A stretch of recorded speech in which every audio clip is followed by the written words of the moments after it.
Guys, Vishnuja മലപ്പുറത്ത് suicide ചെയ്ത വിഷ്ണുജൻ്റെ സംഭവവുമായി ബന്ധപ്പെട്ടാട്ടോ ഞാൻ പറയാൻ ഉദ്ദേശിച്ചത്. ഞാനൊരു ഇൻസ്റ്റയിൽ ഒരു വീഡിയോ കണ്ടു.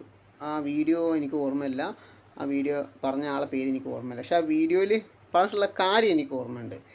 ആ വീഡിയോയിൽ പറഞ്ഞത് എന്താ വെച്ചാൽ, ഈ കുട്ടിയുടെ മരണത്തിന് പൂർണ്ണ ഉത്തരവാദി ആ കുട്ടിയുടെ വീട്ടുകാരാണ്. സത്യമാണ്, ഞാനത് ചിന്തിച്ചു. കാരണം ആ കുട്ടിയുടെ ഫാദർ പറയാണ്, ഞങ്ങളോട് പറഞ്ഞു ഇത് ഇടപെടരുത് എന്ന് പറഞ്ഞാലും നല്ലൊരു ഫാമിലി ആണെങ്കിൽ ഒരിക്കലും ഇടപെടാതിരിക്കില്ല, എന്തായാലും ഇടപെടും. തൻ്റെ മകളുടെ ഭാവിയും അവളെ കല്യാണം കഴിപ്പിച്ച് കൊടുത്തത് ആരാ? ഇവരല്ലേ. അപ്പോൾ അവർക്ക് ഉത്തരവാദിത്തമില്ലേ ഇടപെടാനൊക്കെ? എന്ത് മോള് പറഞ്ഞാലില്ലെങ്കിലും അത് ഇടപെട്ട് അവളവിടുന്ന് കൊണ്ടുവരണമായിരുന്നു. ഇത്രയും സംഭവങ്ങൾ കഴിഞ്ഞല്ലേ, കയ്യിലും കാലിലൊക്കെ മുറിവും കാര്യങ്ങളൊക്കെ കണ്ടാണ് ഇവർ.